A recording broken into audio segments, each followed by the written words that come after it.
Anishinaabe, Kanien'awak, Anishinaabeg, Dakota, and Dene peoples, and the homeland of the Métis Nation. The Manitoba Social Sciences Teachers Association respects the treaties that were made on these territories to acknowledge the harms and mistakes of the past and present, and we dedicate ourselves to move forward in partnership with the Indigenous communities in a spirit of reconciliation and collaboration. I'd like to start us off by welcoming Jay Ewart from the Manitoba Teachers Society, provincial executive, to bring greetings on behalf of MTS.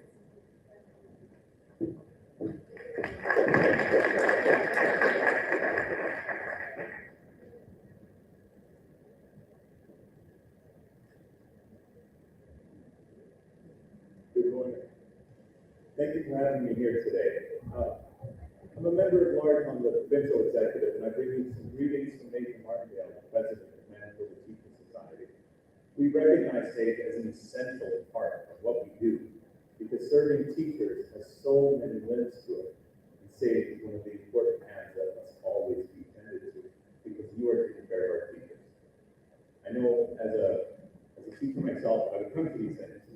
My wife, she's a teacher, and we'd be in the car and say, what do you hope for today? I really hope I get something today that tomorrow I walk into the classroom and it's gold. And you rub it on the road and you do yesterday. Teachers are always working in a time deficit. I told that to the former Minister of Education last year. You had a hard time understanding that. I have some more hopes when I sit down with Mr. Altmaier soon. But what we're here today to talk about is about difficult topics. Now, from Nathan Martindale, I do have something to read to you. So pardon me as I openly read something in front of you like any student shouldn't do. But these are good words, and I'd like to share them. Welcome you all to this day of learning, whether it be in person or virtual. The past few years have not been easy ones for any of us, but they've strengthened the importance of professional learning, as we all have had to learn new ways of teaching, learning, and just living our lives. On this great day of learning together, I'd like to thank the leadership of our many sages for their diligent work. Without members who volunteered their time on behalf of their colleagues, we would not have an Erim-Pd day. Thank you. I hope each of you finds today a valuable one, and that you take back to your school or your classroom something important for your students. Thank you on behalf of your society, to each of you for your commitment to both our profession and our colleagues for your work today. You mentioned the importance of teaching and learning, which singing to the choir. But us as a society, we're also learning, ever changing. As we look at our ABI scans, as we look at our standing committees, and try to reevaluate, constantly with the focus of engaging members and trying to meet the needs and gain the voice of our membership, which is also what we're here to do today. We're also here to learn about difficult topics so that we can discuss them with each other openly and share our ideas and remain open to the ideas of others. As a teacher, I understand that. I do that in the classroom with our students, and so do you. I'm excited to be here with fellow teachers furthering yourselves so that you can further the lives of your students, that you give great spaces to have these difficult conversations. Thank you very much for having me here today. I appreciate the work you do.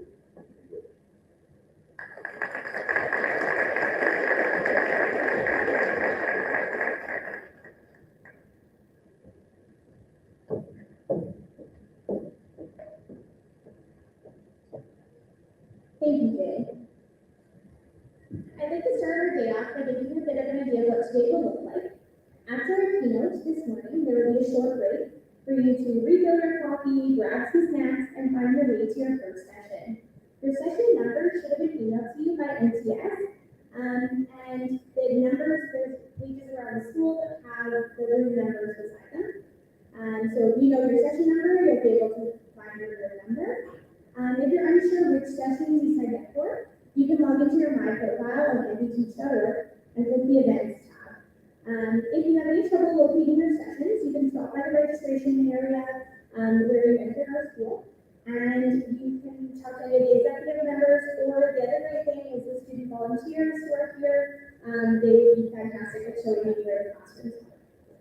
After your first session, you'll make your way back here for our plenary panel, and it's titled Insights from Former Extremists, where you'll hear from Brad Galloway and Naveen Sheikh, two former extremists who have used their unique first-hand experiences in order to help organizations understand patterns and signs of extremism, and have actively worked in areas of prevention and intervention. Following the panel, we will have a delicious lunch from Louisiana Market here in the gym. It's a perfect opportunity for you to network with your colleagues from across the province, and that's really what SAFE is all about. Then in the afternoon, we have two more sessions with a short break in between. During the breaks, it would be a great idea to go stop by some of the displays in the common area and hallways. Our displayers have so many fantastic resources for you. Speaking of resources, I also just wanted you to know that on the back of your name tag, you'll find a QR code. That code will take you to our website where you'll find additional resources. We're continuing to add them from our displayers and some presenters as well. So if you don't catch everything today or you need to go back at a later date and look at things, you definitely can do that. Just scan the QR code. The other really important thing about the QR code is that there's also a survey to fill out. It's really quick and easy, but you definitely will want to fill it out because at the end of the day today at 3, we're going to be back in here for our AGM. Mista has this AGM thing down to a science, so we'll be in and out very quickly. But anybody who has filled in the survey and is a member, you will be entered in a draw for an iPad, as well as some other really great gift cards to other local businesses in Manitoba. So definitely fill out that survey, and it's pretty quick and easy. All right, so that's our day ahead. Now let's get things started. In 2023, anyone and everyone can tell us exactly what they think about any given topic, no matter where we are, what we're doing, or whether or not we ask for their opinion. Every single day we see and hear the beliefs of total strangers each time we open social media, watch those unskippable ads on YouTube, or see bus benches telling us who to stand up to and who to fight for.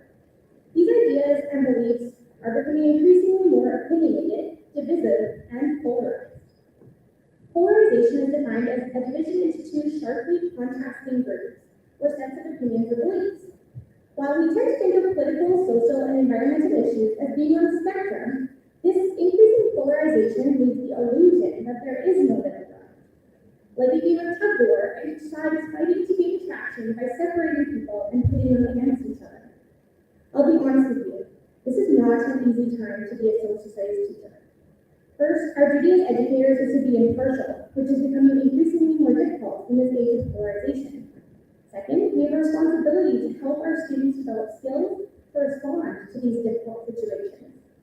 Adding to that challenge, we are working with children and adolescents who are particularly susceptible to radicalization because developmentally, they are in various stages of identity formation and are easily motivated and influenced by social acceptance, making students in our care vulnerable.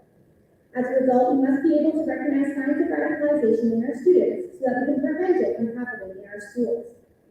This may seem a daunting task, but Mista is fortunate enough to be teaming up with Erim, Extremism and Radicalization to Violence Prevention in Manitoba, who have just launched a wonderful resource, which I think almost everyone should have picked one up as they were coming in this morning. But if you haven't, we have lots of copies we'd like to give you. This will help guide you in developing awareness, knowledge, and capacity to build resilience in the youth you work with, and help prevent radicalization to violence. A number of members of Erim will also be offering informative sessions to help you learn about the organization and the resources available. There will also be a number of other sessions related to our theme. Mista and MTS recognize that topics related to issues of polarization and extremism will prompt discussion. While we encourage open dialogue based on mutual respect and sharing in sessions, hate speech or ideas contrary to human rights principles will not be tolerated. As teachers and learners ourselves, we are committed to creating safe, inclusive spaces where all members' well-being, human rights, dignity, and work are upheld. For questions or concerns about professional and inclusive dialogue expectations, please contact me. It is now my pleasure to welcome our keynote speaker, Dr. Barbara Perry. She's the director of the Center on Hate, Bias, and Extremism. She has written extensively in the area of hate crime and right-wing extremism, and has substantial contributions to the scholarship on hate crime in Canada, as well as anti-Muslim violence and hate crime against LGBTQ communities. I had the opportunity to hear Dr. Perry speak a few months ago here at Erim-Pd, and her expansive knowledge and engaging delivery was truly impressive. So without further ado, I'm honored to introduce to you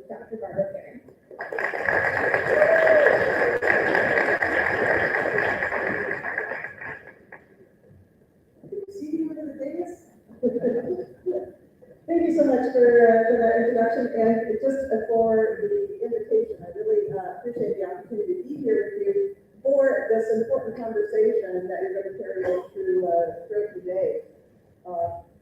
And I apologize in advance for starting the day on a very sort of somber note and in a very dark way. The comments that I'll share today are not uplifting by any stretch, but that's the work for you the rest of the day, is to find reasons for hope and engagement in confronting the kinds of challenges that I'm going to share with you now. I really can't see what I might be. So I talk about this as a continuum of hate, and I think that's important to recognize when we're talking about radicalization and globalization, is that it's not something that happens overnight. It is processual. It is not linear, right? People take steps forward, steps back, steps sideways even. And so to understand the very different manifestations of hate and the way that they build on one another, I think is really important here. So, yeah, I think I will carry on. That's let's see if I get this right. Okay. So just, why are we having this conversation? What are we seeing in the schools? So, I've been trying to find some examples, and one of the issues, I think, especially in the schools, is that we, probably for good reason, we don't publicize, often don't report the incidents that happen in the schools. So it's very challenging to find examples, in spite of the fact that we all know that there are children, even perhaps staff members in our school, that are being threatened, that are perhaps targets of violence, that are being intimidated because of their identities. But nonetheless, just a couple of examples to sort of set the context. This is why it's so important to have the conversations. These, some of them are relatively minor, in that they are, posters or vandalism or graffiti, which, is at the lower end of the spectrum, but very visible. And for that reason, I think, very problematic. And if they're not confronted and challenged and addressed, right, at that very early stage, there is the potential for escalation as well. And I just do want to sort of, provide a caveat here. We tend to use euphemisms when we're talking about hate crime when it occurs amongst youth, amongst adolescents or people who are even younger. We call it bullying. We call it cyberbullying. In broader context, we might refer to it as sexual harassment, or even talk about sexting in particular. These are all forms of hate crime. Can be, right? If they're based on identity. Right? If someone is bullied because of who they are and their membership in a particular group. So let's call it what it is when it happens and when we see it. Let's identify it as something that's not just kids being kids. Right? It's something symptomatic of a broader problem that might be emerging. So I want to talk first a little bit about what some of the contexts are for the dramatic rise that we're seeing in all sorts of manifestations of hate across, not just across the country, but across the globe as well. And this is not an exhaustive list, but sort of some of the real flashpoints that have been contributing to these trends in recent years. And I think we can't dismiss the impact, even in the Canadian context, of what I refer to as the Trump effect. 1.0 and 2.0. It was bad enough the first time around, but already as as Trump begins to talk about his next run for the presidency, maybe from a jail cell, we're already seeing, right, those narratives return, the vilifying particular communities, and also some very anti-democratic narratives as well. And that has, from the first campaign and moving forward through his administration, that has bubbled up into the Canadian context, as we have Trump supporters, Canadians for Trump, as a group that emerged very early on and continued to support him and his narratives and his policy as well. So, coming into another election with him already, as I said, expressing his interest in running, that is no doubt going to have a sort of a re-energizing effect on the far right in particular up here. And I think also we need to consider the backlash against sort of recent activism, the assertion of rights by Black and Indigenous communities in particular. and the extent to which that has mobilized, you know, white nationalists, white supremacists, backlash, threats, and violence as well. So that's always something to keep in mind as well, and you know, sort of the need to rally around and provide allyship for communities who are you know, likely to be targeted because of their assertion of rights, essentially. COVID, of course, it continues to linger, and the effects of COVID and the convoys as well continue to linger. So we've seen that sort of lurching of the freedom movement from the convoy to now we're seeing them very active in the anti-trans movement. Very much the same people, the same narrative around freedom and exclusionary rights. So COVID, you know, should we see another rise and we have to, you know, introduce new public health restrictions, of course, that is going to galvanize the movement as well. The U.S. insurrection continues to resonate with Canadians and that ongoing narrative of the stolen vote. And so we've even seen that in our own context at the provincial and local levels in elections, where people are claiming, you know, that there's been interference in elections as well. And then, of course, what we've seen most recently across the country, just in the last couple of weeks in particular, the protests and the introduction of policies which threaten trans and queer youth generally. And again, very much mobilized and galvanized by folks who were involved in earlier iterations of the freedom movement. And this reiterates much of what I said in terms of how political narratives have influenced the rise of hate in the Canadian context. So I have contributed to what I'm calling the normalization of hate, what many people call the normalization of hate, where it's becoming more acceptable, more common for people to express very extreme positions, to express prejudice and bias and outright hate directed towards particular communities. Again, we talk about Trump, but even Canadian political figures have engaged in hateful, discriminatory, or exclusionary rhetoric as well. So you see some examples here, and of course, it couldn't help but talk about what's been happening in your own province here, not just the parental rights, but even you know, for health and safety reasons, the answer on the landfill bill just has to be no. Very extreme position to take. No negotiation there, no conversation, just no. And I think that speaks to polarization, right? There's a yes or there's a no. There's no sort of middle ground there for to base that conversation.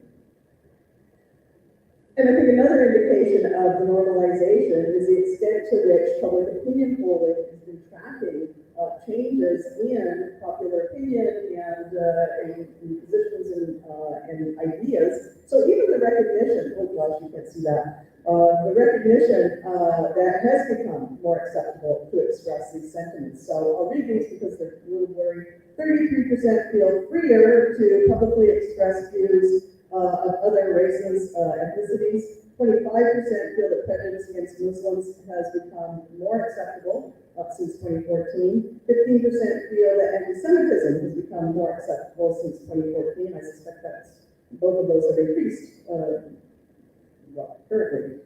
And 46% oppose immigration. Just immigration, full stop.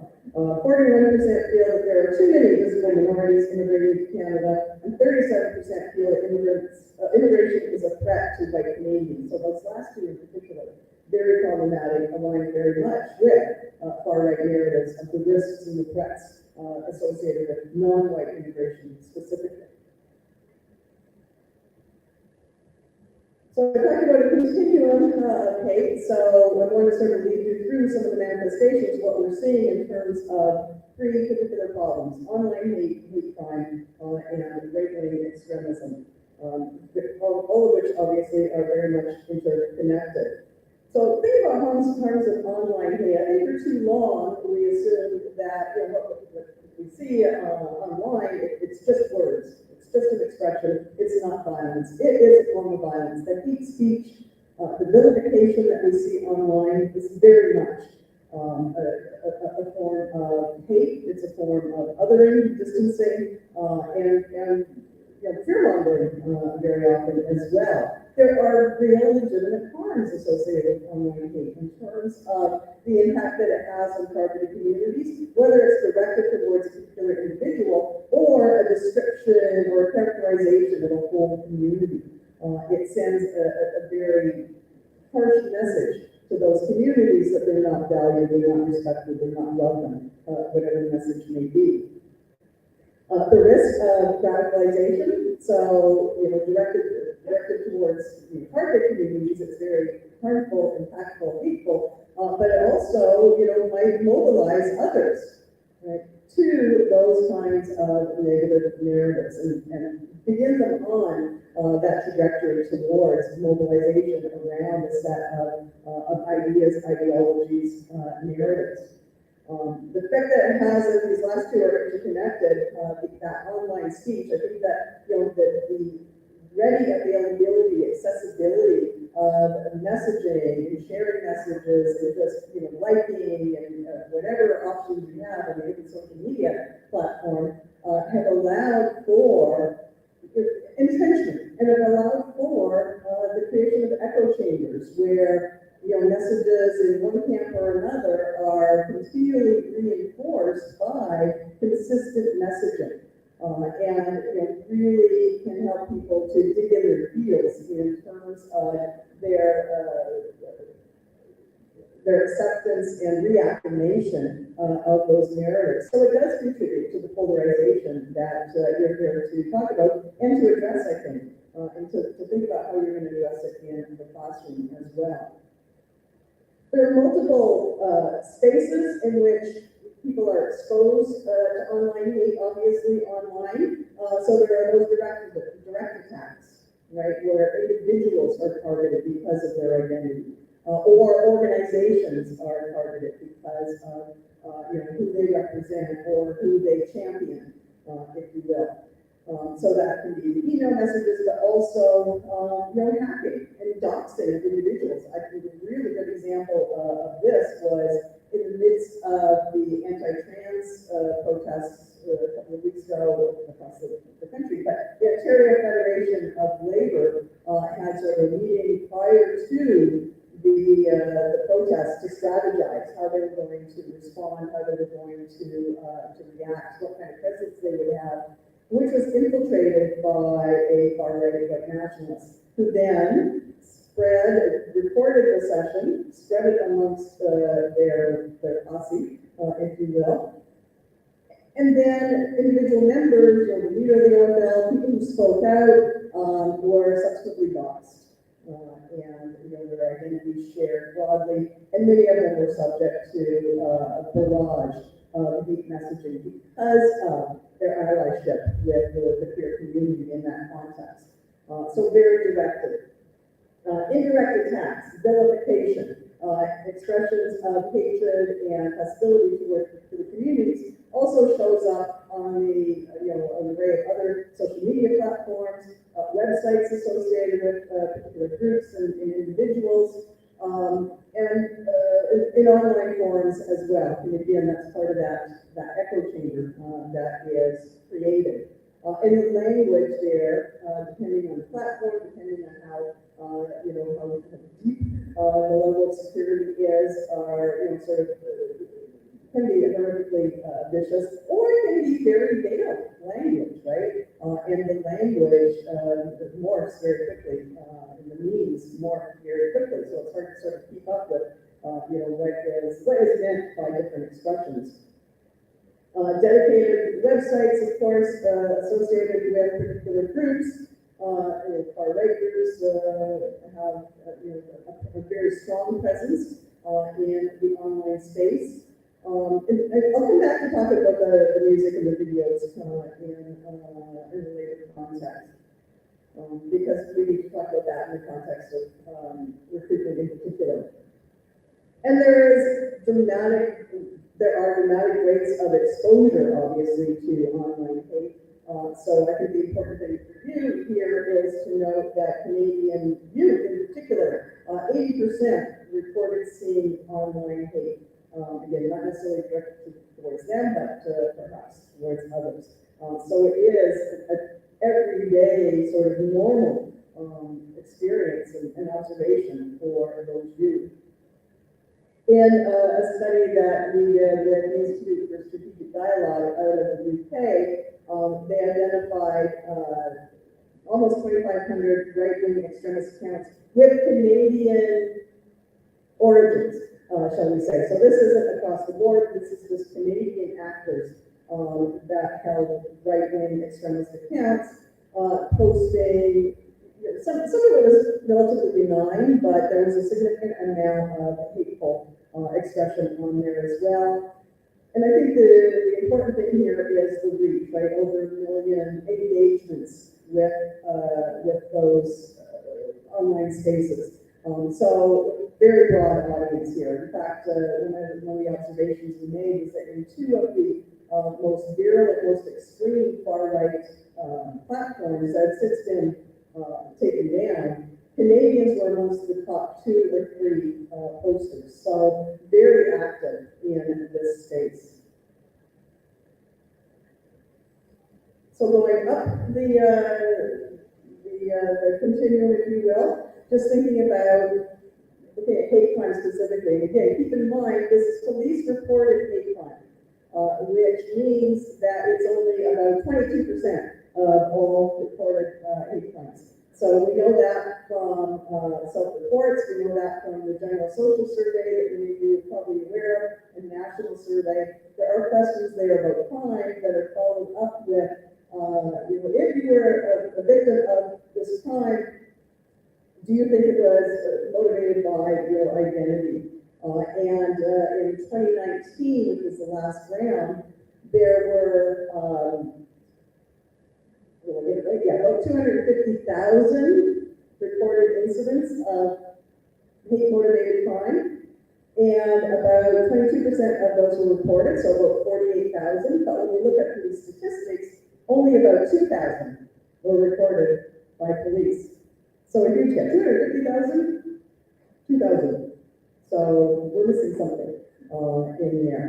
But nonetheless, the numbers themselves, the numbers we have are quite dramatic and show this increase beginning really in 2016. What happened here in 2016? The first year of the Trump administration. And so the last couple of years, another dramatic increase. During COVID, of course, we saw a dramatic increase in anti-Asian and anti-Semitic violence, especially. Just since 2019, we've seen a 72% increase in hate crime. If that had been any other category of crime, if we'd seen an increase in thefts or common assaults or even DUI, right, it would have been considered a national crisis, right? There would have been inquiries, there would have been national teeth and wringing of hands, but we haven't really seen that in this context. Even we talked about national strategy on racism, national strategy on hate, and yet they both flounder. So not really taking this very seriously. Year over year, fairly consistent in terms of the targeted categories. So typically the most frequent targets are those in the Black community, followed by the Jewish community, followed by the queer community. And that is consistent nationally, but also consistent across nations. So these are the most frequently targeted communities. And of course, those numbers are influenced by the context that I referred to earlier. So, during COVID, as I said, there was an increase in anti-Asian hate crime because of the vilification and the blaming of Asians for the virus. So, we have to think about, what are we coming up on? What sorts of crises are we experiencing that are going to have an impact? So right now, for example, we're already seeing dramatic increases in anti-Semitic, anti-Muslim, and anti-Arab hate crimes in the Canadian context as a reaction to the escalating crisis in the Middle East. So law enforcement's on high alert, communities are on high alert right now, and I think that that is something that we need to recognize might have implications for the schools and our students' safety and sense of security as well. Just sort of another way to put this in context is these increases that we've seen in hate crime are not part of a broader pattern. It's not the case that we're in a period where we're seeing escalation in other categories of crime. So you see here in the light blue, these are the increases in specific kinds of offenses motivated by hate, and the dark blue is non-bias motivated incidents, the increase or decrease or change over time on non-bias motivated offenses. So you can see that the increases in hate crime far outstrip the increases in other categories of crime. And the kinds of offenses that we're seeing here, you see general mischief, obviously the most frequent, but some fairly significant rates in terms of uttering threats and common assault as well. And the other point I would make here is that just because they're at the lower extreme, graffiti, vandalism, those sorts of things, does not mean that we shouldn't take them seriously. As I mentioned earlier on, they can escalate, but they're also very visible. We talk about hate crime as a message crime. And that is nowhere more obvious than in these sorts of offenses because they're so public, they're so visible. It's clear that it's not directed towards an individual, but directed towards a whole community. So when there's a swastika painted on the synagogue, or when, as we saw in Quebec City, shortly after the shootings, when a pig's head is left on left at the front door of a mosque, these are signs to the whole community. That again, that they don't belong, that they're not welcome, they're not valued. And so I think we need to take those at the lower end of the spectrum very seriously. Just quickly, this is a lot of stats and data being thrown at you. I'm not a stats person, but I think it's important in this context to think about what is the age structure in terms of both the victims and the perpetrators. And you see here, it's relatively, it trends relatively high, but looking at the green line at the bottom, that is sexual orientation as motivation. And you see here that is an age group that younger folk are very vulnerable to anti-gay, anti-queer, anti-trans reactions. And the same sort of pattern holds when we look at offenders, that when we're talking about anti-gay violence, it is also very often younger offenders than in other categories of crime, of hate crime specifically. Just another way of looking at it, this was a Angus Reid poll of students in 2021 and found that 14% reported that the forms of bullying that they described based on race and ethnicity, 14% reported that it happened in their schools, 44% indicated it happened in their school but not to them personally, and only 42% said they don't happen. So the majority were aware of these kinds of incidents happening in their schools. So it is something that plays out here. But again, right, they call it bullying. It's hate crime.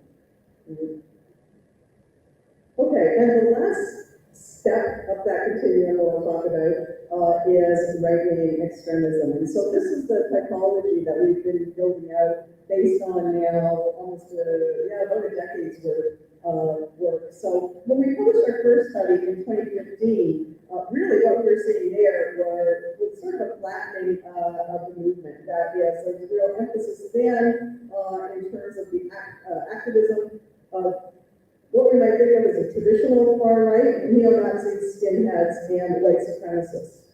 Since then, we've seen I hate to use this term, but a refinement of the far right. So that there's a sort of a diffusion, if you will, of the movement that is less group-based now and more grounded in ideologies. And often people will weave together different kinds of positions, different kinds of ideologies and narratives, different targets, if you will, to suit their own needs, individually or collectively as well. And so this is what we're seeing now. I mean, it's just become this amorphous mess, if you will, in terms of the far right. And so I'm not going to define any of these right now. Perhaps that's what we can do in the breakout. Those of you who come or even Q&A, I'm happy to answer any questions and define any of these specifically. But I think what's most important to take away here is that there are multiple lenses and multiple routes through which youth and adults can be brought into the far right movement in particular. And I think that what we've seen during and after COVID and after the convoys are the ways that conspiracy theories, especially, have proven to be sort of a gateway drug, right? That draw people into the movement on the basis of, one issue, perhaps anti-vax. Brings them into the movement and then, exposes them to a whole array of other conspiracy theories or narratives or ideologies. So again, it's part of that, can be part of that slow process of really people in to the movement.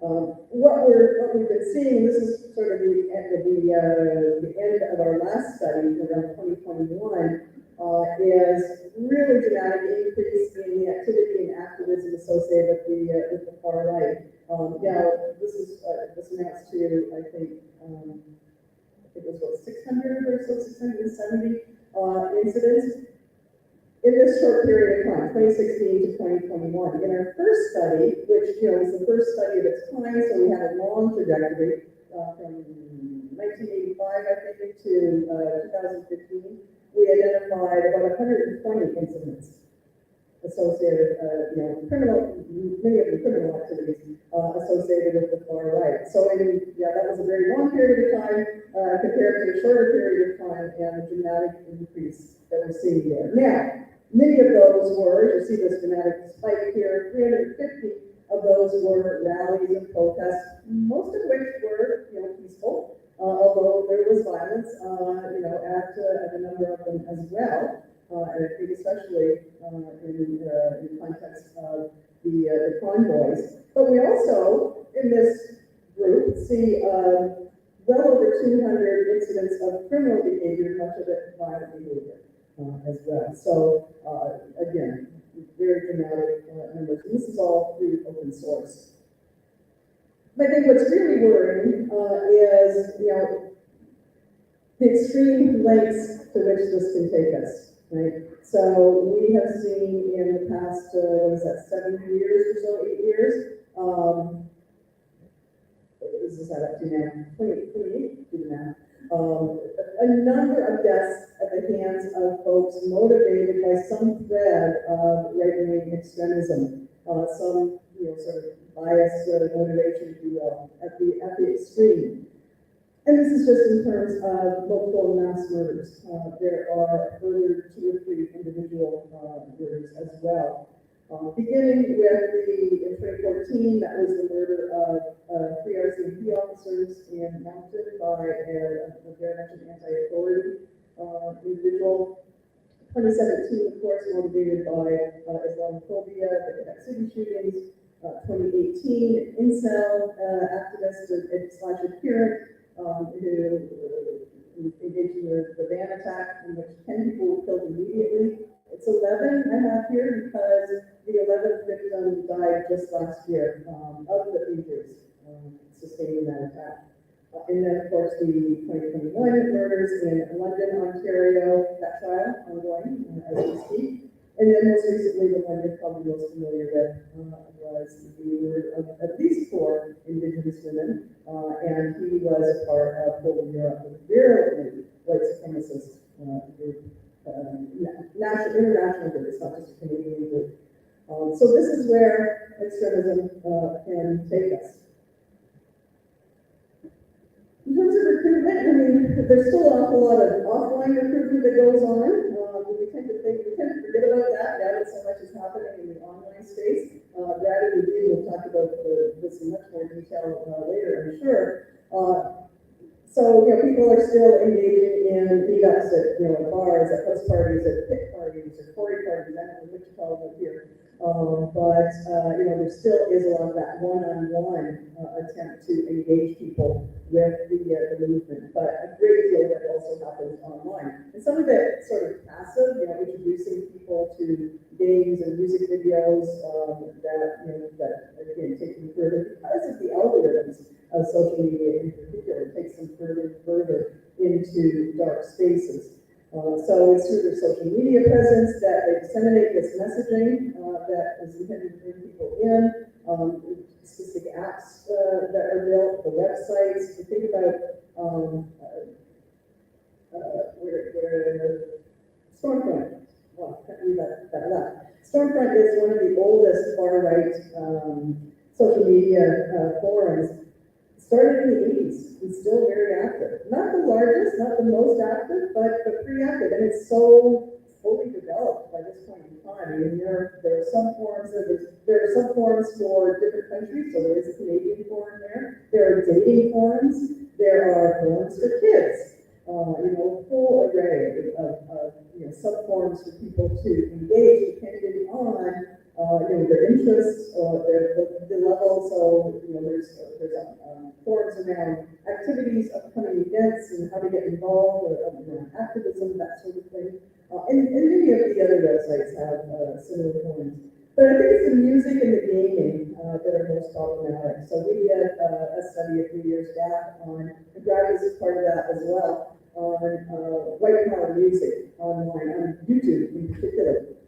And I think we tend to think that, white power music is all, I'm going to say that in this, headbanging! That music. And that is a small part of the white power music movement. That there was a very vibrant country and western, white power country western. And when you think about some of the early country western, what did I can't remember which one. There's some racism in there.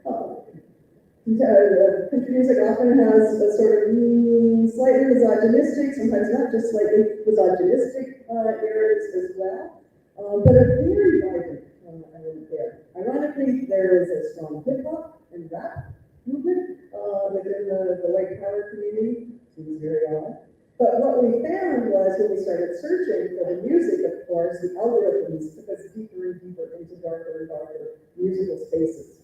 And so that is one of the risks. We see the same thing with gaming platforms. Now, there are some games that are in and of themselves really problematic. And there's one, again, I think since the 90s, but has been up since the 90s. It's still available called ethnic cleansing. Name says it all. That's what it says on the tin. Right? You get more points for members of racialized communities. You get more points for killing cops. Because it's also sort of anti-authority orientation there. And the games themselves are problematic enough, but it's often the ancillaries, it's often the supplements that are posing the problems right now. The chat rooms that are affiliated with games that bring youth and adults in, right? I noticed you were targeting X, Y, or Z. Let's have a conversation about that. Or you can just go very informally, hey, welcome to the group. You have any siblings, you have a girlfriend, you have a boyfriend, and sort of try and lure them into a friendship, a relationship that then forms the basis for inculcating them with hateful and challenging narratives as well. Did you want to take 5 minutes up? Yeah, you're just about to. Okay. So that's good. She's getting ready to. What are we seeing in terms of trends associated with the far right? Growth in numbers, obviously. I think that's implied in everything I've said, which includes new groups emerging, but also the resurgence of chapters of groups that have existed for some time. We're also seeing an atomization of the movement. This is something I referred to earlier on. The groups are still important. There are still active far right groups out there. But what we're seeing more and more is individuals being drawn to the movement without affiliating with a particular group. So they're consuming, especially this online messaging, these online narratives that are so readily available, and weaving them together into some kind of ideology that suits their own experiences, their own understanding of the world. So again, individuals as opposed to groups, which makes it much more difficult to monitor risk, I think, in that context. We're seeing a demographic shift. So I think, the popular notion is that, the far right, especially, the skinheads and neo-Nazis, those more traditional forms, that it's a youth movement. And that has been more or less the case. Youth are young adults, right? 16 or 18 to 24. As with crime in general, folks typically will age out of the far right movement in their 20s, unless they have a leadership position. Right? They're not going to give that up. It's empowering for them. So some people will stay in later. We've seen a shift, though, in recent years, and I think this started with, the far right co-optation of the Best movement. More people, older people coming into movement, middle-aged and older. People who are, gainfully employed, well-employed, small business owners. Right, so not disenfranchised working class or underclass, but people who are relatively privileged also coming into. We certainly saw that at the U.S. insurrection, where we had doctors and lawyers and accountants, all sorts of professions, law enforcement, military, involved in that particular movement. So a very different demographic doesn't mean youth aren't still there, and they're still very much a part of the movement. But I think it makes it much more difficult to engage. We're seeing coalition building within the far right. So when we did our first study, there was a lot of infighting, not just across groups, but within groups as well. And now we're seeing much more explicit strategizing across threads, ideological threads, across groups, across elements of the movement. So again, I think the anti-trans protests were a good example of that, where we have sort of the freedom movement aligning itself with with anti-trans activists as well. So a good example there. And then I think the last point that I would stress is the real risk that we're seeing in terms of an escalation of a guns rights narrative. Okay, even so the Proud Boys who now morphed into Canada First. One of their mottos is "We love our guns," and so we're seeing that. We're seeing images, especially militia groups, out in the woods engaging in paramilitary training, so that they're ready for the insurrection here. They're ready for what they see as an invasion. Back to the public opinion polls, the invasion of non-white immigrants in particular. And I think that's really dangerous. So you've got, and the other piece I would add there is, and this is a project we're on now, is looking at the nexus between the military and right-wing extremism. So we're seeing groups actively recruiting people with military and law enforcement experience, both active and former. LeMut, for example, which is a far-right group in Quebec, was founded by two former military personnel and sort of recreated to parallel that discipline, that hierarchy that they were familiar with, they were comfortable with from their military careers. So you have guns and access to guns and the knowledge and awareness of how to use them strategically, coupled with xenophobic ideologies and narratives. So I think that's really dangerous. Okay, good. So how do we engage? And I'm not going to spend a lot of time here because this is your homework for the day. This is really what you're here to talk about, is what are the array of strategies. And this first one I really want to spend time on. This is just in general. This is not specific to educators, although some of it intersects. And I'm looking forward later today, in particular, to hearing about this countering online learning, especially in terms of enhancing critical digital literacy. I think as educators, if there's one thing we can engage in, and this one skill we can help to develop in our youth, this is really it, given the violent nature of so much online activism there. But I think it's also about creating civic literacy. I mean, again, I think back to the convoys and the level of ignorance very often, right? People talking about the Second Amendment and the First Amendment.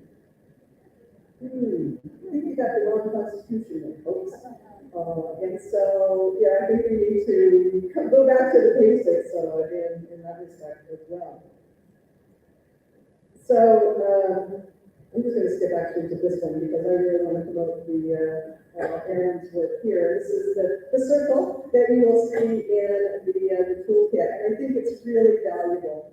And if anything, maybe those first two, the watch and familiarize, and that's why you're here today, right? Is to learn more about what are the signs, what are the signals that will help us to identify someone who might be at risk, someone who's being recruited, someone who's being groomed through those social media platforms. And I think that is obviously sort of step one is to familiarize yourself and educate yourself so that you can then educate your students. How are we meant to engage in these really difficult and challenging conversations if we don't understand the nuances of the issues at hand? So I think that is so important. And I think that maybe the other thing that I will emphasize here is the support. And that is support in multiple ways. Support for the individual or the community that's being targeted with hate speech or even hate crimes within the school or even in the broader society, right? If that is circulating in broader society, it's going to affect youth as well. So support for those who are being targeted. Support for your peers in terms of resource sharing resources, so that they also have the capacity to intervene, but also support for the perpetrators, the youth, the kids who are expressing these sorts of sentiments. They also need support. They also need encouragement and sort of redirection of their energies in other ways. So I think that support, and again, this is part of what we're here for today, is to learn how you can do that for each of those three pieces of the equation. I think, and I'm happy to share these slides, but I just wanted to put up some resources, both domestic and international resources that you might want to look to for different kinds of toolkits, different kinds of checklists for assessing and evaluating your own classroom, your own school district as well. So you can take a picture of that if you want, so you can search them, or I'm happy to share the slides so that you have them there as well. I was going to say you don't have to reinvent the wheel, but I think the Erim project did reinvent the wheel in a very effective and successful way. And I know you're going to learn a lot about that today, and the way that it's already being implemented in schools here in Manitoba. So I will stop there, and thank you for your time.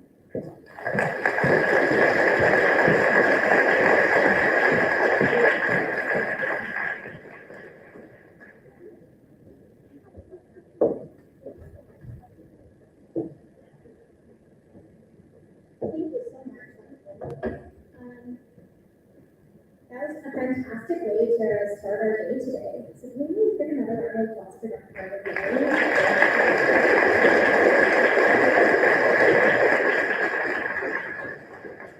I just want to quickly highlight a couple of things that kind of stood out to me. You don't know me, I teach grade 1 in the Real School Division, so I work with really little kids. And so a lot of the time I find when I work with Mista that I have to think about how this applies to me in my early years context. And I think all of us here, we have that responsibility and duty to support our students and create those caring spaces of belonging. Some of the things that really stood out to me, those percentages on that slide, that talk about 46% of people are against immigration. 37 and 41% of them are threatened by visible minorities. You think about that's like half of people. And then you look at the hate crime, which you said not really bullying, not ethnic and racial bullying, but hate crime. 50% of kids are witnessing this. Those numbers they must be connected in some way. So what are the adults in these children's lives saying to them? What are they experiencing their peers and things like that? Looking at the online piece too, the video games and music and forums and things like that. We know as educators that these kinds of things are happening. It's so hard for us to control because it's not happening at school, but by being able to recognize these signs and being proactive in teaching our students about these things, I think that is huge for everyone at every grade level. One thing I did want to point out, just talking about information, data, literacy, online critical citizenship, all that kind of stuff. We had a journal with Vista, and all of our journals are available on our Vista website. In the past issues section, in our spring 2022 issue, there were lots of really great resources and articles there that you could check out if you want to look at a little more helping that critical literacy and helping kids understand that not everything they are experiencing is true and all that. So I just picked out a couple of things I wanted to say. We've had a few people parked in troublesome places. So first thing, there are some cars in the fire lane. So we got a Honda CRV plate H08853 and a gray Subaru Outback KNJ 124. You definitely need to use your cars as soon as possible. But we also have some others that are parked in the community center and daycare spots. If you are a presenter or displayer, you do have that parking pass and you can park in our lot, you can't park in those spaces.